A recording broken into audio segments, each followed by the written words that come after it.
நம்முடைய பிள்ளைகள் மேல் உள்ள அதிகாரம். இந்த குறிப்பை நான் விசேஷமாக இளம் பிள்ளைகளை அல்லது ஸ்கூல் படிக்கிற இந்த டீன் பருவத்தில் இருக்கிற பிள்ளைகளை வைத்திருக்கிற பெற்றோர்களுக்கு மிகுந்த பாரத்தோடு நான் இதை பேச விரும்புகிறேன். இன்றைக்கு இந்த உலகம் சைல்டு சென்டர்டு உலகமாய் மாறிடுச்சு. நம்ம விரும்புகிறோமோ இல்லையோ, குழந்தைகளை மையப்படுத்தின ஒரு உலகமாய் மாறிவிட்டது. நான் அதை பற்றி பேசுவதற்கு முன்பதாக நான் வேதத்திலிருந்து ஒரு பகுதியை உங்களுக்கு காட்ட விரும்புகிறேன். 1 சாமுவேல் 2ஆம் அதிகாரம் 22ஆம் வசனம். ஏலி மிகுந்த கிழவனாயிருந்தான். அவன் தன் குமாரர் இஸ்ரவேலுக்கெல்லாம் செய்கிற எல்லாவற்றையும் அவர்கள் ஆசரிப்பு கூடாரத்தின் வாசலில் கூட்டம் கூடுகிற ஸ்திரீகளோட சயனிக்கிறதையும் கேள்விப்பட்டு அவர்களை நோக்கி, நீங்கள் இப்படிப்பட்ட காரியங்களை செய்கிறது என்ன? இந்த ஜனங்கள் எல்லாரும் உங்கள் பொல்லாத நடக்கைகளை சொல்ல கேட்கிறேன். நான் இதில் சில வார்த்தைகளை அண்டர்லைன் பண்ணி வச்சிருக்கிறேன். முதலாவது, நீங்கள் இஸ்ரவேலுக்கெல்லாம் செய்கிற எல்லாவற்றையும். எங்க ஆரம்பிக்கும் போதே உங்களுக்கு தெரியாதா? இவர் எப்போ பேசினார் தெரியுமா தன்னுடைய பிள்ளைகள்கிட்ட? ஏங்க இது நீங்கள் தொடர்ந்து வாசிச்சிங்கன்னா இது ஒரு நாள் நடந்த சம்பவம் கிடையாது. இது பல நாட்களாக, பல மாதங்களாக, ஏன் பல வருடங்களாக இந்த சம்பவம் நடந்துகிட்டு இருக்கு. ஆனால் இவர் எப்போ பேசுறாருன்னா, கிழவனான பிறகு, ஒன்றும் செய்ய முடியாத ஒரு நிலைமைக்கு வந்த பிறகு எல்லாவற்றையும் கேள்விப்படுறாரு. இவ்வளவு நாள் கொஞ்சம் கொஞ்சமாக வந்துச்சு பார்த்தீங்களா, அப்போ கண்டிக்கல. எல்லாவற்றையும் கேள்விப்பட்ட பிறகு இவர் போய் அதான் கேட்கிறார். அடுத்தது பாருங்க, இந்த ஜனங்கள் உங்கள் பொல்லாத நடக்கைகளை சொல்ல கேட்கிறேன். நல்லா கவனிங்க. when you come to a point where somebody else is talking about your children, it means that you've already lost the authority. என்றைக்கு உங்க பிள்ளைகளை பற்றி பக்கத்து வீட்டுக்காரன் பேசுறாங்களோ அன்றைக்கே நீங்க விளங்கி கொள்ளுங்க, உங்களுடைய அத்தாரிட்டி நீங்க ஏற்கனவே இழந்துட்டீங்க. உங்களுக்கு தெரியாத ஒன்றை உங்களுக்கு யாரோ ஒருத்தர் வந்து உங்க பிள்ளைய பத்தி ஒரு குறை சொல்றாங்கன்னா நம்ம அன்றைக்கே நம்மளுக்கு ஒரு ரெட் ஃபிளாக் வரணும். நான் எங்கேயோ நான் மிஸ் பண்ணிட்டேன்.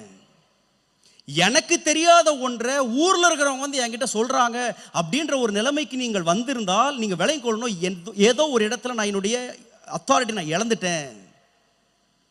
24ஆம் வசனத்துல பாருங்க, என் குமாரரே வேண்டாம், நான் கேள்விப்படுகிற இந்த செய்தி நல்லதல்ல. கர்த்தருடைய ஜனங்கள் மீறி நடக்கிறது காரணமாக இருக்கிறீர்களே. மனுஷனுக்கு விரோதமாக பாவம் செய்தால் நியாயாதிபதிகளை தீர்ப்பார்கள். ஒருவன் கர்த்தருக்கு விரோதமாக பாவம் செய்வானையாகில் அவனுக்கு விண்ணப்பம் செய்யத்தக்கவன் யார் என்றான். அவர்களோ தங்கள் தகப்பன் சொல்லை கேளாமல் போனார்கள். அவங்களுடைய வாழ்க்கையை பாருங்க. இவ்வளோ பெரிய ஒரு தீர்க்கதரிசி, அவரை பற்றி எழுதியிருக்கிறது, ஊரெல்லாம் கேட்டாங்க. ஆனால் வேதம் சொல்லுது தங்கள் தகப்பன் சொல்லை கேளாமல் போனார்கள். என்ன அர்த்தம்னா, அவருடைய வாழ்க்கையில் அவர் பேசுறதுக்கு எந்த ஒரு மரியாதையுமே கிடையாது. நான் இன்னைக்கு சொல்றேன், இன்றைக்கு நம் பெற்றோர்களாகிய நாம் விசேஷமாக சிறு பிள்ளைகள் அல்லது இந்த டீன் பருவத்தில் இருக்கிற பிள்ளைகளை வைத்திருக்கிற அதுக்கு மேலே வளர்ந்துட்டாங்கன்னா அதுக்கப்புறம் டூ லேட் நோ. அதுக்கு தான் சொல்றேன், இவ்வளோ நாள் பண்ணாமல் இப்போ பேசுறதுல பிரயோஜனம் கிடையாது. அதனால இப்போ இளம் பிள்ளைகளை வைத்திருக்கணும்னு சொல்றேன். நம்ம சொல்ற ஒரு காரியத்தை அவர்கள் கேட்டே ஆக வேண்டும் என்கின்ற ஒரு ஸ்டாண்டை நீங்க எடுக்கணும். நான் சொல்றேன் கேட்கவே மாட்டான் அப்படின்னா நீங்க உங்க அதிகாரத்தை பயன்படுத்தலன்னு அர்த்தம். எனக்கு ரொம்ப பிடிச்ச ஒரு காரியம் பாருங்க, வேதம் அவர்களை எப்படி கூப்பிடுனா 12ஆம் வசனத்துல, ஏலியின் குமாரர் பேலியாளின் மக்கள். அவங்களுக்கு கொடுத்த தலைப்பு என்ன? பேலியாளின் மக்கள். ஆனா இவர் கூப்பிடுறது என்ன தெரியுமா? என் குமாரரே. நான் இதுக்காக உங்க பசங்களை போய் கெட்ட வார்த்தையில் திட்டுங்கன்னு சொல்ல. ஆனா ஒன்றை விளங்கி கொள்ளணும், எப்போ எப்படி கூப்பிடணும்னு தெரியணும். இன்னைக்கு நிறைய பேர் பையன் தப்பு செஞ்சுட்டு வரும்போது, செல்லம் ஏன்டா இப்படி பண்ணிட்ட, செல்லம்லாம் கிடையாது அந்த இடத்துல. என் புச்சி குட்டி, அம்மு குட்டி. எப்போ ஃபர்ஸ்ட் ரேங்க் வாங்கினப்போ இல்லை, அவன் யாரையோ ரோட்டில் உதச்சிட்டு வந்திருப்பாங்க. பேலியாளின் பிள்ளையே ஏதாவது பண்ணிட்டு வந்தபடி குமாரரே. என்ன குமாரரே?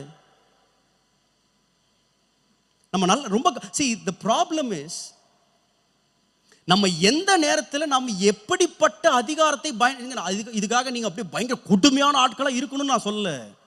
ஆனால் நீங்கள் ஒன்றை விளங்கணும், சின்ன பிள்ளைகளை வச்சிருக்கீங்களா, உங்க பிள்ளைகளுக்கு தெரியணும், இந்த தப்பை நான் பண்ணா எங்க அப்பாவுக்கு இது பிடிக்காது. எங்க அம்மாவுக்கு கோபம் வரும், எங்க அப்பா வந்து அடிப்பாரு, இது வந்து அவங்களுக்கு தெரியணும். இன்னைக்கு நிறைய பசங்களுக்கு அது தெரியறதே கிடையாது. நான் என்ன பண்ணாலும் எங்க அப்பா என்னை வந்து கொஞ்சுவார், முத்தம் கொடுப்பாரு, ஐஸ்கிரீம் வாங்கி கொடுப்பாரு அப்படின்னு இருந்தானா உருப்படமான். அதனால வேதம் சொல்லுது, பிரம்பை கையாடாதவன் தன் மகனை பகைக்கிறான், அவன் மேல் அன்பா இருக்கிறவனோ அவனை ஏற்கனவே தண்டிக்கிறான். இங்க இவர் வந்து என்ன பண்ணாருன்னா அட்வைஸ் பண்றாரு. யாரு? இவ்வளோத்தையும் கேள்விப்பட்ட பிறகு அட்வைஸ், ஆலோசனை. நல்லா கவனிங்க, there is a difference between advice and correction. இது நம்ம நல்லா விளங்கிக்கொள்ளணும். நீங்க பெற்றோர்கள் ரெண்டு, அதாவது ரெண்டுமே நம்மளுக்கு தேவை. ஒன்று வந்து ஆலோசனை, இன்னொன்று வந்து கரெக்ஷன். இது வந்து என்னன்னா திருத்துதல். இது ரெண்டுத்தையும் நம்ம நிறைய மிஸ்பிளேஸ் பண்ணிடுறோம். நம்ம திருத்த வேண்டியதை என்ன பண்ணிடுறோம்? ஆலோசனை கொடுத்துட்டு இருக்கிறோம். அது நடக்காது. ஒரு நல்ல கவனிங்க, உங்க பையன் வந்து ஒரு ஸ்டவ்வை வந்து ஃபுல்லா கேஸை திறந்து விட்டு அதுல வந்து கேண்டில் போட்டு போட்டு விளையாடிக்கிட்டு இருக்கிறான்னு வைங்களேன். நீங்க யாராவது அப்போ போயிட்டு, மகனே இப்படி செய்தால் நன்றாக இருக்காது அப்படின்னு சொல்லுவீங்க? அது வந்து அட்வைஸ் பண்ற இடம் இல்லை, அது ஆலோசனை கொடுக்குற இடம் இல்லை, அது திருத்துற இடம். அதை காதை முறுக்கி ஏன்னா இதுலையா விளையாடுவே அப்படின்னு கேட்போமா இல்லையா? அப்போ நம்மளுக்கு நல்லா தெரியணும் எந்த இடத்துல நான் அட்வைஸ் பண்ணணும், எந்த இடத்துல ஆலோசனை கொடுக்கணும், எந்த இடத்துல திருத்தணும்னு தெரியணும். இன்னைக்கு நிறைய பேருக்கு இந்த திருத்துறதே கிடையாது, வெறும் ஆலோசனை. மகனே இப்படி செய்யறாதப்பா, இப்படி இதெல்லாம் பண்ணிடாதப்பா, அது பயங்கரமான விஷயமா இருக்குங்க. அவன் திருந்த வேண்டிய காரியமா இருக்கும். திருந்த வேண்டிய காரியங்களுக்கு திருத்தாம ஆலோசனை கொடுத்து கொண்டிருக்கிறோம். ஏலி அதை தான் பண்ணாரு. He did not correct them, he was advising them. ஒன்றை விளையும் கொள்ளுங்க, desperate times need desperate measures. நான் இது வந்து பல குடும்பங்களிலே அவர்கள் சொல்லுகிற காரியங்களை கேட்டு நான் வேதனையோடு இதை சொல்றேன். நிறைய பேர் வந்து சொல்றாங்க, பாஸ்டர் என்ன பண்றதுன்னே தெரியல பாஸ்டர். இன்றைக்கு ரொம்ப வேதனை என்ன தெரியுமா? இப்போ எத்தனை குடும்பங்கள் இப்படி இருக்கு தெரியல. ஒரு பேரண்ட் ஒரு நம்ம சபையில் உள்ள ஒருத்தங்க அவங்க வந்து சொன்னாங்க, பாஸ்டர் என் பையனுடைய ரூமுக்கு நான் போகணும்னா கதவை தட்டிட்டு தான் உள்ள போகணும் பாஸ்டர். நான் தட்டாம உள்ள போனா நீ எப்படி உள்ள வந்தன்னு கேட்கறான் பாஸ்டர். யார் தெரியுமா? சொந்த வீட்டில் சொந்த பிள்ளை. நான் சொல்லுவேன், சில வேளைகளில் desperate times need desperate measures. வேற வழியே கிடையாதுங்க. நீங்க பயங்கரமான அல்லது உங்க அதிகாரத்தை காட்ட வேண்டிய ஒரு சூழ்நிலை இருப்பீங்க. பெற்றோர்கள் தாழ்மையாக கேட்க, be the ones with authority. நீங்க எப்போ சிரிக்கணும், எப்போ சீரியஸா இருக்கணும்ன்றது நம்மளுக்கு தெரியும். இன்னைக்கு நிறைய வேலைகளில் நம்ம சீரியஸா இருக்க வேண்டிய வேலைகளில் பிள்ளைகள்கிட்ட சீரியஸா பேச வேண்டிய காரியங்களை சிரிச்சு அதை வந்து ஒரு சாதாரண விஷயமா மாத்திட்டோம். we make it very very a simple thing. நம்முடைய பிள்ளைகள் எப்போ அவங்க பேசுறது சிரிப்பா இருக்கு, நகைப்பா இருக்குன்றதும் நம்மளுக்கு தெரியணும். அவங்க பேசுறது எப்போ வந்து கனவீனப்படுத்துகிற மாதிரி பேசுறாங்கன்றது தெரிஞ்சிருக்கணும். we need to know when our kids are funny and also we need to know when our kids are disrespectful. ஒரு அழகான ஒரு வாக்கியம் வாசிச்சேன், two things I don't like, a disrespectful child and a parent who thinks it's funny. பிடிக்காத ரெண்டு காரியம் அப்படின்னு சொல்லிட்டு ஒருத்தர் எழுதிருக்காரு. என்ன தெரியுமா? மதிக்க தெரியாத ஒரு பையனும் ஒரு பிள்ளையும் அதை ரொம்ப நகைச்சுவையாய் பார்க்கிற பெற்றோருமா. நீங்க இதை எத்தனை பேர் உணர்ந்திருக்கீங்க தெரியல. நம்முடைய பிள்ளை மதிப்பு இல்லாம, நம்ம சொந்தக்காரங்களா இருக்கலாம், இல்ல பக்கத்து வீட்டுக்காரங்களா இருக்கலாம், பெரியவர்களா இருக்கலாம், இல்ல நம்ம சொந்த அப்பா அம்மாவே இருக்கலாம். சில பேர்லாம் பாத்துறீங்களா, இது வந்து பிள்ளை வந்து அப்பா டே இங்க வாடா அப்படின்னு அம்மா ஏங்க சின்ன பிள்ளைங்க அப்பாவை பேர் சொல்லி கூப்பிடுறது, இல்லை ஏதாவது ஒரு கனவீனப்படுத்துகிற அல்லது மரியாதை இல்லாமல் பேசுனா எங்கள் அம்மா வந்து அதை வீடியோ எடுத்து எல்லாருக்கும் அனுப்புறது. பாரு என் பையன் எப்படி எங்கள் அப்பா திட்டுறான் பாரு. ஏன்னா இந்த அம்மாவுக்கு திட்ட முடியல பார்த்தீங்களா? இதை பையனை திட்டினோடனே அப்பாடா நான் சொல்லாததால என் பையன் சொல்கிறான். இதை வந்து இந்த பையனுக்கு கேட்பா, இந்த பையன் அந்த குரூப்பில் பாப்பா எங்கள் அம்மா இது ரொம்ப என்ஜாய் பண்ணுறாங்க. அப்போ என்ன பண்ணுவான்? அடுத்த வாட்டி இன்னும் 10 வார்த்தை சேர்த்து திட்டுவான். You need to know that I have an authority. எனக்கு ஒரு அதிகாரம் இருக்கிறது. இன்னைக்கு சில காரியங்கள்லாம் பார்த்தீங்கன்னா ரொம்ப நார்மல் ஆயிடுச்சுங்க. இது ரொம்ப அதாவது சாதாரணமாயிருச்சு. அம்மாவை போட்டு அரைகிறது, முடியை பிடிச்சி இழுக்கிறது. இன்னைக்கு வேதனைனா இதெல்லாம் வீடியோ எடுத்துக்கிட்டு இருக்கிறோம். நம்ம வீடியோ எடுத்து எல்லாத்தையும் காமிச்சு, பாரு என் பையன் இப்படி பண்றான், ரே சுட்டி என் பையன் சுட்டியா, இன்னைக்கு அரைகிறான் நாளைக்கு கழுத்தை நெரிப்பான். நீங்க இந்த அறையும் போதே அவனுக்கு நீங்க அதிகாரத்தை காட்டாட்டி அடுத்த லெவல். நீங்கள் நல்லா கவனிங்க, பிள்ளைகள் மாத்திரம் நீங்கள் எவ்வளவு நீளமான ஒரு ரோப் கொடுக்குறீங்களோ அவன் ஜாலியாக இருப்பான். நீங்கள் வந்து ஃபோனை கொடுத்துட்டு நீ ராத்திரி ஃபுல்லாக பாருன்னு சொல்லுங்க, அவன் பார்த்துக்கிட்டே இருப்பான். நீங்கள் ஒரு கண்ட்ரோல் எடுக்கலைன்னா, நீங்கள் உங்கள் அதிகாரத்தை காட்டாட்டி, இந்த காலத்து பிள்ளைகள் நீங்கள் எவ்வளவு அதிகமாக நீங்கள் அவர்களை சுதந்திரமாக விடணும்னு நினைக்கிறீங்களோ அவன் ஜாலியாக என்ஜாய் பண்ணுறான். அவனுக்குன்னு சொந்தமாக புத்தியே கிடையாது. அதான் உண்மை. That is the reality. நான் ஒரு லைன் எழுதி வச்சிருக்கிறேன், நீங்கள் இது உங்களுக்கு பிரயோஜனமாக இருக்கும்னு நினைக்கிறேன். Make a big issue out of small mistakes. உங்க பிள்ளை செய்கிற சின்ன தவற பெரிய விஷயமா பாருங்க, அவனுக்கு அது புரியணும். நிறைய பேர் வந்து சின்ன விஷயத்துல விட்டுறது, சின்ன சின்ன சின்ன தப்புலாம் பெருசா மாட்டோம், ஐயோ என் பையனா அப்படின்றது. நான் சொல்றேன், சின்ன விஷயத்த நீங்க பெரிய விஷயமா அவனுக்கு புரிய வைங்க. அவன் ஒரு சின்ன தப்பு செய்யலாம், அந்த சின்ன தப்பை வந்து அது என்னமோ பெரிய தப்பு மாதிரி பேசுங்க, அப்போதான் அவன் விளங்கி கொள்வான். அப்பா இதுக்கே நம்மளுக்கு இவ்வளோ திட்டு விழுது, நம்ம இதோட பெருசாக செஞ்சா என்னெல்லாம் பண்ணுவாங்க இவங்க, அது தெரியணும். நீங்கள் பெரிய காரியத்துக்கு தண்டிக்க வேண்டிய அவசியமே இல்லைங்க. நான் வந்து எங்கள் சர்ச் மீடியா டீமில் நான் அடிக்கடி ஒரு சின்ன மிஸ்டேக் நடக்கும்போது பயங்கரமாக திட்டுவேன். அது ஒரு சாதாரண லிரிக்ஸ் தப்பாக போயிருக்கலாம், அது ஒரு சாதாரண விஷயமா இருக்கலாம். நான் வந்து அந்த ஒரு லைன் வந்து லேட்டாக போட்டிருப்பான், அது ஒரு பெரிய விஷயமே கிடையாது, ஒரு 2 செகண்ட் லேட்டாக வந்திருக்கும். நான் அந்த பையனை பிடிச்சி ஏன் இப்படி பண்ண அப்படின்றது பெருசாக நான் திட்டுவேன். ஏன் தெரியுமா? அவனுக்கு தெரியணும், அண்ணன் இதுக்கே இப்படி திட்டுறாரு, இன்னும் பெருசாக ஏதாவது செஞ்சால் என்னென்ன டோஸ் சொல்லணும் நம்மளுக்கு, அது தெரியும். நம்ம வந்து நம்முடைய பிள்ளைகள் make a big issue out of a small mistake. இதை வந்து உலகம் நம்மளுக்கு ஆப்போசிட்டாக சொல்லிது, சின்ன விஷயத்தில் பெருசுப்படுத்தாதீங்க பிரதர் அப்படின்னு. ஆனால் நம்ம இந்த சின்ன விஷயத்தை விட்டு தான் கடைசியில் அது பெரிய விஷயம் நம்ம முன்னாடி நிற்கும் போது நம்ம ரியலைஸ் பண்ணுவோம், என்கிட்ட அதிகாரமே இல்லைப்பா, நான் சொன்னால் இப்போ கேட்கவே மாட்டேறான்ப்பா. ஒன்றை விளையும் கொள்ளுங்க, the day your child stops listening to you is the day you got to put on the coat of authority. என்றைக்கு நான் சொல்றதை என் பையனோ என் பொண்ணோ கேட்க மாட்டாங்க அப்படின்றத நீங்க சின்ன வயசுல இருந்தே பாருங்க. ஒரு நான் விஷயத்த சொல்றேன், நான் சொன்னதை மதிக்காம அவன் கேட்காம அதை வேற செய்யறான் அப்படின்னா, நீங்க வந்து பெரிய வயசான பிறகு அதை திருத்தணும்னு நினைக்காதீங்க. அந்த சின்ன வயசுல ஃபர்ஸ்ட் டைம் பண்றான் பாத்தீங்களா, முதல் வாட்டி நான் சொன்னதை கேட்கல, அந்த இடத்துல புடிங்க, உங்க அதிகாரத்தை நீங்க காட்டுங்க. The child needs to know that in your house it is your rules. நம்ம பிள்ளைங்களுக்கு ஒன்று தெரியணும், இந்த வீட்டில் எங்க அப்பா சட்டம் தான், இந்த வீட்டில் எங்க அம்மா சொல்றது தான் சட்டம். அது விரும்புறானோ இல்லையோ. எங்கள் அக்காவுடைய 2 பிள்ளைகள் யூஎஸில் இருக்கிறாங்க. அந்த நாட்டில் இப்படி வந்து ஒரு பிள்ளையை வளர்க்க முடியுமோ அப்படின்ற அளவுக்கு அவங்க வந்து அந்த 2 பிள்ளைகளையும் கர்த்தருடைய வழியில், ஜேம்ஸ் 2 பேரும் ரொம்ப நல்ல பிள்ளைகள். எனக்கு நல்ல ஞாபகம் இருக்குது, சின்ன வயசில் ஒரு முறை எங்கள் அக்கா அவங்க பையன் அப்போ சின்ன பையனாக இருக்கும்போது, டேவிட் வந்து சின்ன பையனாக இருக்கும்போது, ஒரு முறை எங்கள் அக்காட்ட வந்து எங்கள் அக்கா ஏதோ சொன்னாங்க. உடனே அவன் கேட்டான், ஒய் அப்படின்னு கேட்டான், ஏன் செய்யணும் அப்படின்னு கேட்டான். என் அக்கா என்ன பதில் சொன்னாங்க, நான் சொன்னேன்ல அதனால செய். உனக்கு என்ன விளக்கம் வேண்டி கேட்ட, உனக்கு கடைசி வரைக்கும் விளக்கமே சொல்லுங்க, எதுக்கு நான் உன்கிட்ட சொன்னேன் அப்படின்றத சொல்லவே இல்லை. இவன் கேட்குறான், நான் ஏன் செய்யணும்னு கேட்டேன். நான் சொன்னேன்ல செய், பிகாஸ் ஐ செட் ஸோ.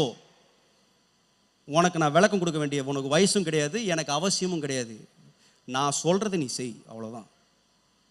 நான் சொல்கிறேன், அந்த அத்தாரிட்டி நம்மளுக்கு இருக்கணுங்க. விசேஷமாக அந்த யங் பேரண்ட்ஸ், சின்ன பிள்ளைகள், வளர்கிற பிள்ளைகள் வச்சுருக்கிறீங்களா, நீங்கள் இந்த வயது தான், அதாவது பழமொழியே சொல்கிறேன், 5இல் வளையாதது. நீங்கள் இப்போ அவர்களை வந்து நீங்கள் உங்களுடைய கண்ட்ரோலில், உங்களுடைய அதிகாரத்திற்கு கீழே நீங்கள் கொண்டு வராட்டி நீங்கள் என்றைக்குமே கொண்டு வர முடியாது. நான் சொன்னது போல் it's become a very child friendly world. இன்றைக்கு உலகம் எப்படி ஆயிடுச்சுன்னா, குழந்தைகளை மையப்படுத்துகிற உலகமாய் மாறிவிட்டது. ஒரு காலத்தில் நம்ம ஸ்கூலுக்கு போகும்போது டீச்சர் வந்து பையன் வந்து என்னை இன்னைக்கு டீச்சர் அடிச்சிட்டாங்கம்மா அப்படின்னு சொன்னால் நம்ம வீட்டில் கூட்டம் திருப்பி அடிப்போம். நம்ம கரெக்டாக இல்லையா? எதுக்கும் நீ என்ன பண்ண, கரெக்டாக இல்லையா? அப்படிதான் நம்ம வந்து அம்மா நான் டீச்சர் அடிச்சிட்டாங்கன்னா நம்ம போட்டு திருப்பி அடிக்கணும், எதுக்கு? ஆனால் இன்னைக்கு டீச்சர் அடிச்சிட்டாங்கன்னு சொன்னால் டீச்சர் மேலே கம்ப்ளைண்ட். இன்னைக்கு எப்படி என் பிள்ளை நீ அடிப்ப? அப்போ அது எப்படி ஆயிடுது அப்படின்னு சொன்னா, அந்த பையன் என்னன்னா தப்புனால எங்க அம்மா வந்து என் கூட நிற்பாங்க. நான் என்ன வேணா தப்பு பண்ணலாம், எங்க அம்மா எனக்காக சப்போர்ட் அந்த ஒரு ஆட்டிடியூட் வந்துருச்சுன்னா you last the authority. You last the authority. இன்றைக்கு குழந்தைகள் தான் எல்லாத்தையும் சூஸ் பண்றாங்க. they decide pretty much everything. என்ன டிவியில் என்ன பார்க்கணுன்றத குழந்தை தான் டிசைட் பண்ணுது. என்ன சாப்பாடு இன்னைக்கு அதை குழந்தை தான் டிசைட் பண்ணுது. என்ன டூத் பேஸ்ட் அதுவும் குழந்தை தான் டிசைட் பண்ணுது. இதுல சிலதெல்லாம் வந்து நெகோஷியபிள்ஸ் சொல்லலாம். சிலதான் ஓகே பரவாயில்ல, குழந்தை பரவாயில்ல விட்டுலாம். ஆனா சிலதெல்லாம் இருக்கு பார்த்தீங்களா, தே ஆர் நான் நெகோஷியபிள்ஸ். இதுக்கெல்லாம் நான் இறங்க மாட்டேன்ப்பா, நீ கேட்கறதுனால கொடுக்க மாட்டேன், நீ சொல்றதுனால நான் செய்ய மாட்டேன். தீஸ் ஆர் நான் நெகோஷியபிள்ஸ். சில பேர் அவனா திருந்திடுவான். எப்படி அவனா திருந்திடுவான்? வேதம் சொல்லுது, நீதிமொழிகள் 22:6 பிள்ளையானவன் நடக்க வேண்டிய வழியிலே அவனை நடத்து. அவனா திருந்திடுவான்லாம் சொல்லல, அவன் நடக்க வேண்டிய வழியிலே நீங்க நடத்துங்க, அவன் முதிர் வயதிலும் அதை விடாதிருப்பான். 15 இன்னும் பாருங்க, பிரம்பும் கடிந்து கொள்ளுதலும் ஞானத்தை கொடுக்கும், தன் இஷ்டத்திற்கு விடப்பட்ட பிள்ளையோ தன் தாய்க்கு வெட்கத்தை உண்டு பண்ணுகிறான். இதுதான் எது? அவனா சரியாயிருவான் விடுறோம் பார்த்தீங்களா? வேதம் சொல்லுது இஷ்டத்திற்கு விட்டுறீங்களா, அவன் இஷ்டத்திற்கு விட பண்ணீங்கன்னா அவன் என்ன பண்ணுவான்? தாய்க்கு வெட்கத்தை உண்டு பண்ணுகிறான். சொல்லுவேன், ஒருவேளை நீங்கள் நிறைய பேருங்க அது இந்த செய்தி கேட்கும் போது, பாஸ்டர் எங்கள் வீட்டில் இதே தான் பாஸ்டர் போயிட்டுருக்கு, நாங்களும் இதே பிரச்சனையில் தான் போயிட்டுருக்கோம், எவ்வளோ சொன்னாலும் கேட்க மாட்டோம் பாஸ்டர். ஆனால் எனக்கு இந்த பகுதியில் அந்த ஏலியினுடைய சம்பவத்தில் எனக்கு ரொம்ப பிடிச்ச ஒரு சம்பவம் இது மட்டும் சொல்லி நம்ம ஜெபிக்க போகிறோம். இந்த ஒரு குறிப்பு இருக்குது, அதை மட்டும் நான் ஃபாஸ்ட்டாக சொல்லிட்டு போயிடுறேன், டைம் ஆயிடுச்சு. இந்த ஏலி பாருங்க, இப்போ ஆண்டவர் ஏலிக்கு முன்பதாக சாமுவேலுக்கு தரிசனமாகிறார். சாமுவேலுக்கு தரிசனமாகி ஆண்டவர் சொல்றாரு, இந்த சாமுவேலுடைய தரிசனத்தில் முழுக்க ஆண்டவர் யாரை பற்றி பேசினார்னா ஏலியினுடைய குமாரரை பற்றி தான் பேசுகிறார். ரொம்ப ரொம்ப எனக்கு ஒரு பக்கம் ரொம்ப கஷ்டமாக இருந்துச்சு. ஒரு சின்ன பையன்கிட்ட ஆண்டவர் முதல் முறையாக தன்னை வந்து ஒரு தரிசனத்தில் காட்டி முழுசாக எதை தான் பேசினார்னா இந்த ஏலியினுடைய பிள்ளைகளை பற்றி தான் பேசுகிறார். நீங்கள் 3:11 வாசித்தீங்கன்னா, இதோ நான் இஸ்ரவேலில் ஒரு காரியத்தை செய்வேன், அதை கேட்கிற ஒவ்வொருடைய 2 காதுகளிலும் துணித்து கொண்டிருக்கும். நான் ஏலியின் குடும்பத்திற்கு விரோதமாக சொன்ன யாவையும் அவன் மேல் அந்நாளில் வரப்பண்ணுவேன், அதை தொடங்கவும் அதை முடிக்கவும் போகிறேன். அவன் குமாரர் தங்கள் மேல் சாபத்தை வரப்பண்ணுகிறதை அவன் அறிந்திருந்தும், நல்லா கவனிங்க, ஆண்டவர் சொல்றது பாருங்க, அவன் தங்கள் குமாரர் மேல் சாபத்தை வரப்பண்ணுகிறதை அவன் அறிந்திருந்தும் அவர்களை அடக்காமல் போன பாவத்தின் நிமித்தம். பார்த்தீங்களா, இது எது தெரியுமா? நீங்கள் நல்லா கவனிங்க. நிறைய வாட்டி நம்ம நினைக்கிறோம், என் பிள்ளை ஒரு தப்பு செஞ்சால் அதை அவன் செய்கிற பாவம்னு நினைக்கிறோம். ஆனால் இங்கே ஆண்டவர் யார் மேலே அந்த பாவத்தை சுமத்தினார் தெரியுமா? தன்னுடைய அதிகாரத்தை பயன்படுத்தாத ஏலியின் மேல் ஆண்டவர் பாவத்தை சுமத்தினார். ஆண்டவர் சொல்றாரு, அவர்களை அடக்காமல் போன பாவத்தின் நிமித்தம் நான் அவன் குடும்பத்திற்கு என்றும் நீங்காத நியாயம் தீர்ப்பு செய்வேன் என்று அவனுக்கு அறிவித்தான். அது நிமித்தம் ஏலின் குடும்பத்தார் செய்த அக்கிரமம் ஒருபோதும் பலியினாலாவது காணிக்கையினாலும் நிவிர்த்தி ஆவதில்லை என்று ஏலின் குடும்பத்தை கொடுத்து ஆணையிட்டிருக்கிறேன் என்றார். சாமுவேல் விடியற்காலம் மட்டும் படுத்திருந்து கர்த்தருடைய ஆலயத்தின் கதவுகளை திறந்தான். இப்போ சாமுவேல் ஏலிக்கு அந்த தரிசனத்தை அறிவிக்க பயந்தான். இப்போ ஏலிக்கிட்ட போய் இவ்வளோ சீனியர் பாஸ்டர்கிட்ட போய் இந்த சின்ன பையன் எப்படி போய் உங்களுடைய பிள்ளைகளை பற்றி ஆண்டவர் இப்படிலாம் சொன்னார்னு எப்படி சொல்றது பயந்துட்டு இருந்தானா. அப்போ ஏலி சொல்றார், சாமுவேலே என் மகனே என்று சாமுவேலை கூப்பிட்டான். அவன் இதோ இருக்கிறேன் என்றான். அப்போ ஏலி கேட்கிறாரு சாமுவேலை பார்த்து, கர்த்தர் உன்னிடத்தில் சொன்ன காரியம் என்ன? எனக்கு அதை மறைக்க வேண்டாம்.